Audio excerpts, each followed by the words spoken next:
Welcome! Today I'm here with another gameplay run-through video, and this time I'm taking a look at Arboretum, which is a 2 to 4 player card game from Renegade Games. This is a new printing, and it is kind of about set collection and tableau building, but you also score in a very interesting way. You have to earn the right to score the different suits of cards by maintaining some of those cards, maintaining the highest value of those cards in your hand.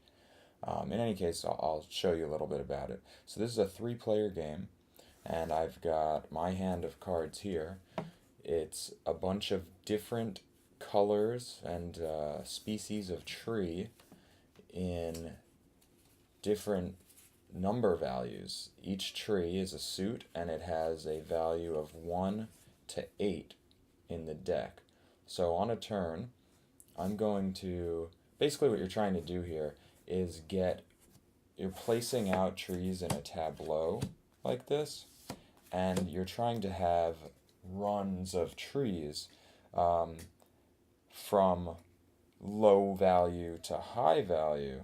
So in this case, if I did something like that, I would have a 1, 2, 6, 7 because this begins and ends with the same species of tree, which is one of the stipulations to have an effective run of trees, and it increments from lowest to highest. It doesn't go in sequential order, but it definitely goes in ascending order. So 1, 2, 6, 7. This could have been something like if there was a 4 and a 5 here, or a 3 and a 5, or whatever, then it would have gone all the way around. So I've scored a 1, 2, 6, 7 in Jacarandas and a 2, 6 in these Royal Poincianas. Alright, so anyway, you start the game by drawing 2 cards.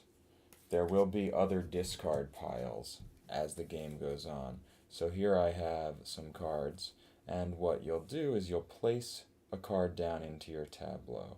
So looking at what I have here, maybe I will start with this 5 right in the middle of my tableau there. And then I'll decide to discard a card. Now some cards are a little bit more valuable than others because if you maintain a high number, like a 7 or 8 or 6 in your hand by the end of the game, you will have that many essentially points toward your ability to score that tree. Whoever has the highest value of that tree still in their hand gets to score that type of tree.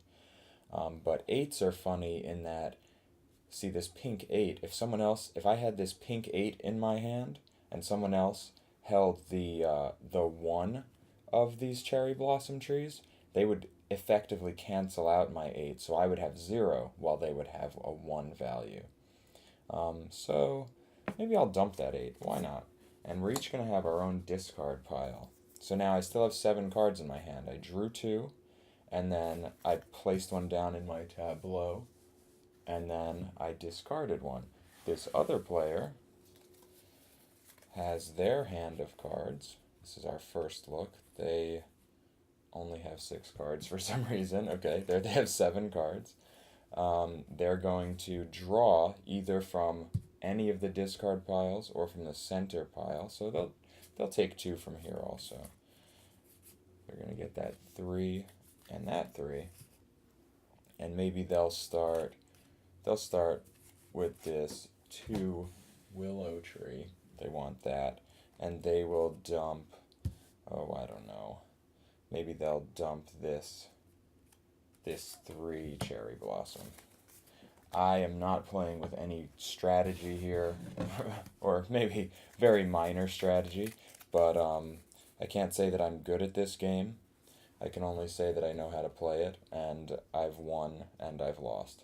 This is the 3rd player. They've got a lot of these high value cards, which they like. They've got this 1, which they like. They are going to go ahead and pick up the 3 of cherry blossom and the 8 of cherry blossom because they want some cherry blossoms.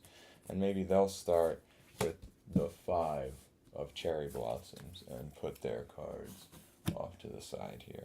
So now my first player here is kind of stuck with just drawing from the main deck. So they get those two. Working off this 5, now I have a 5 on the table, and we know that we don't have to continue in this same suit.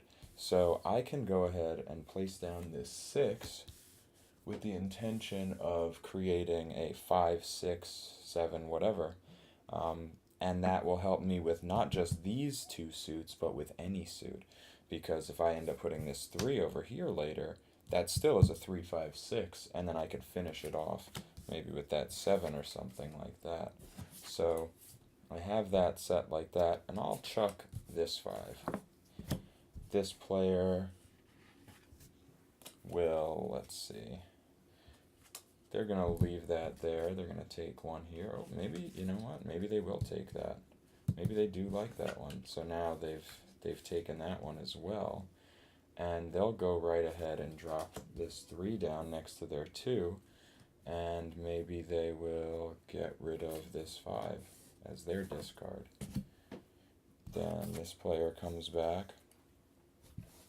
They'll draw straight from here. I feel like they have too many cards. 1, 2, 3, 4, 5, 6, 7, 8. Did I forget to discard?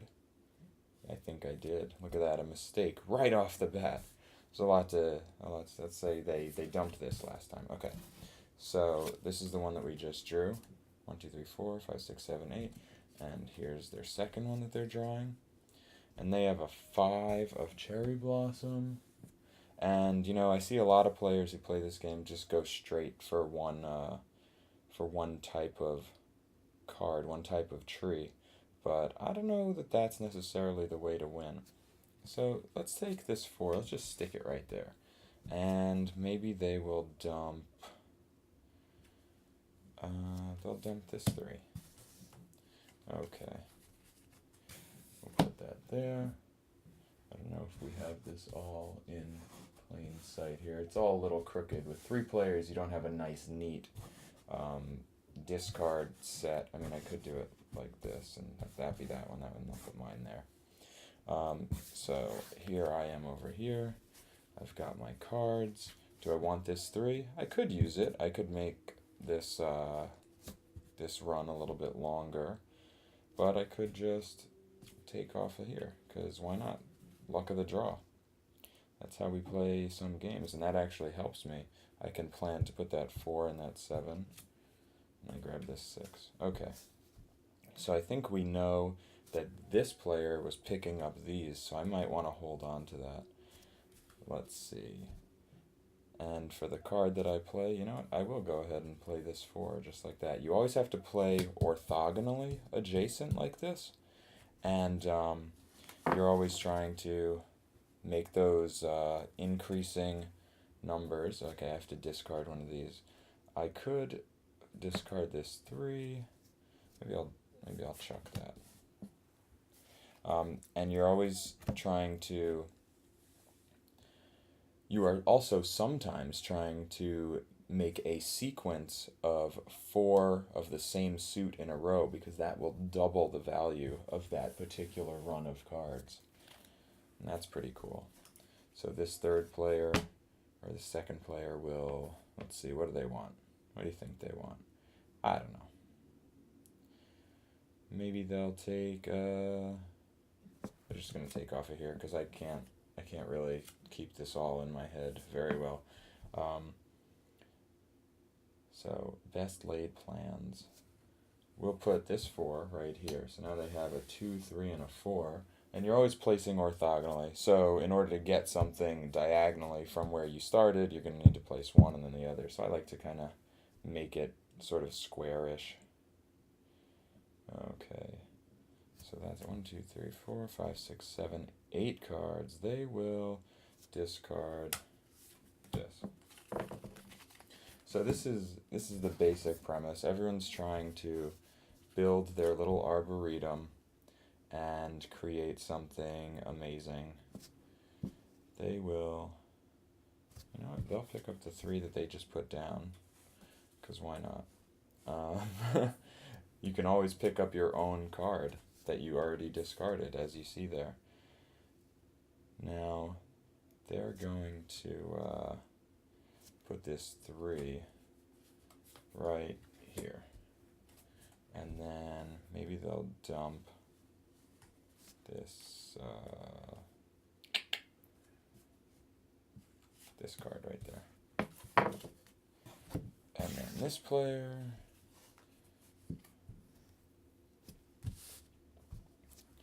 they'll just draw from here and draw from here again for simplicity's sake. And to place a card out, what are they trying to do even? We don't know. We're going to need a lower value red. Maybe I should have taken that one. That's probably what should have happened, but it didn't. So here, let's do this. We're going to put that 3 right there. So we've got a 3, 4, 5, 6, but nothing is scoring here. Nothing at all. I don't see anyone going for those, so we put that down. This player could use, what could they use? Any of those? Not really in particular. They'll just pull 2 off of here. This 4 and this 4. What they might do is stick this 5 right there. So now they have 3 in a row of that particular tree. And then they will chuck a 2. They'll chuck that 2. It's going to be great. And then this player, and you basically just go on and on like this, to be perfectly frank. They'll just draw 2. You play until the draw pile is depleted, and then you do your scoring. And really, I could jump ahead and fake a couple of these tableaus, and we could show you how scoring happens after I finish this player's turn. But for now, I think we're going to put this 6 right here. So we have sort of a staggered, an alternating set there. They're going to put this there, and you know what they're going to do? They're going to table talk this one. This player is saying, you got to take that too. You can't let them have it, to try to sort of mess with whatever my plans were over here. They're going to say, listen, I just put down this dogwood tree, and it's obvious they need it. So you, as the next player before them, kind of has an obligation to pick this up and not let them get it. And then I, as a player who hates that, will say, no. Anyway, so I'm just going to fast forward this to an endgame state and then show you a little bit of scoring. Okay, and we're back, and this is sort of how we're saying that this game ended up.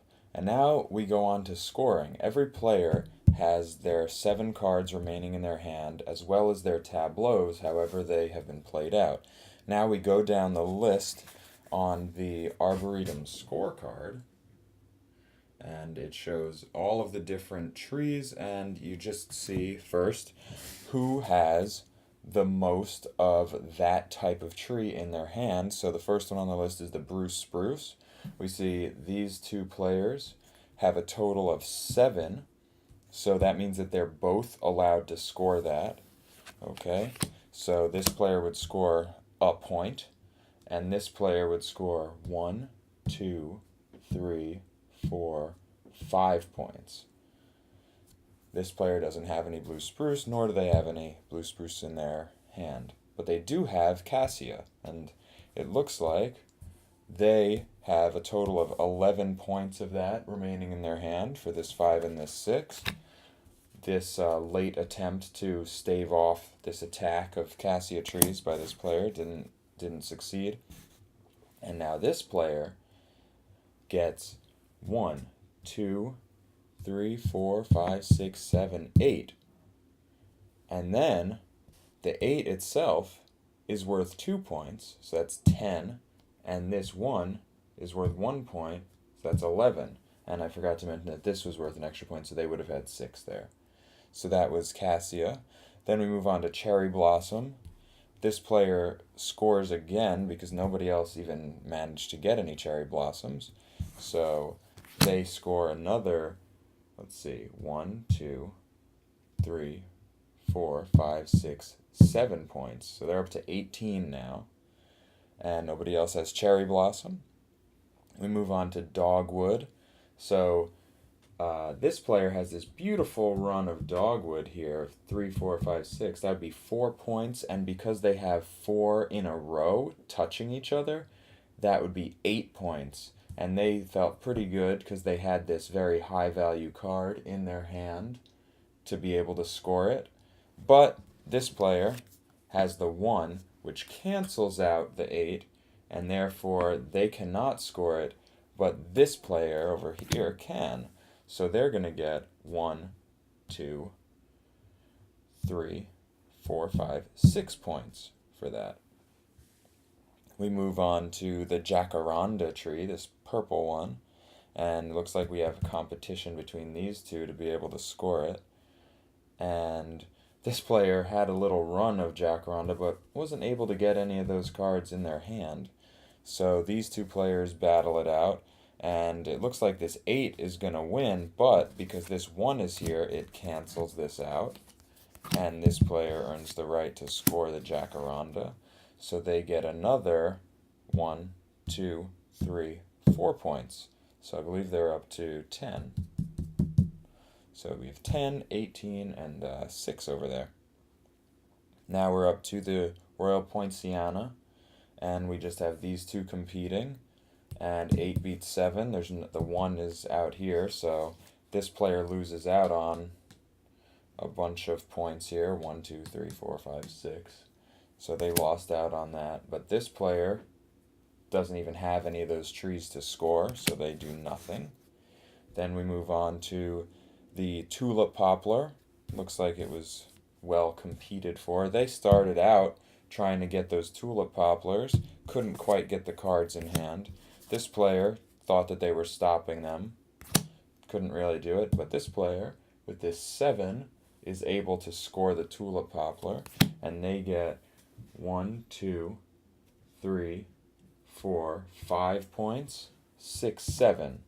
So they're up to 13 over here to this player's, whatever it was, 18, to this player's 10. And then finally, we have a competition here for the Willow Tree.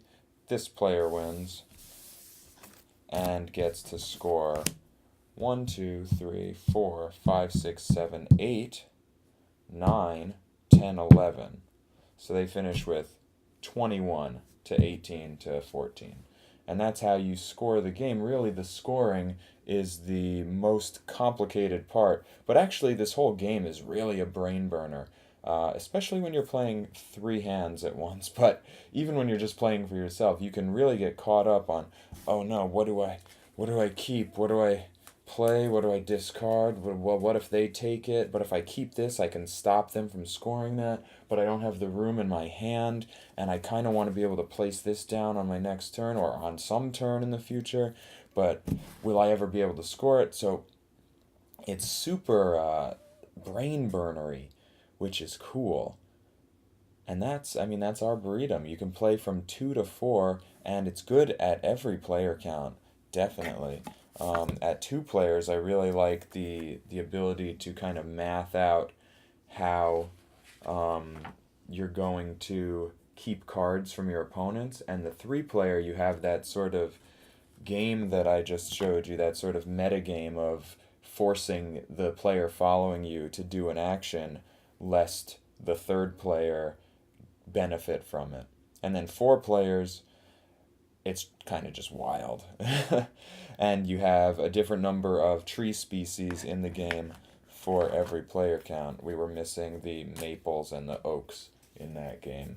So that's how it would have been with 4 players. We would have included those, and if we were with 2 players, we would have taken out another 1 or 2. I think 2, but it could be 10 for a 4-player game, 8 species for a 3-player game, and 6 species for a 2-player game. But anyway, that's Arboretum. Beautiful, beautiful artwork. Beautiful game. Really good. I could actually give this a review score, even though this is a gameplay run through. This is a solid 4 out of 5 game for me on the GamerNode scale. Definitely commendable. and I like it a lot.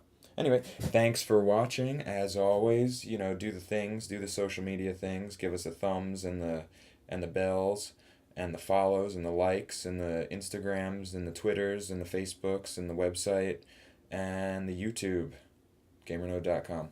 See you later. Have fun out there.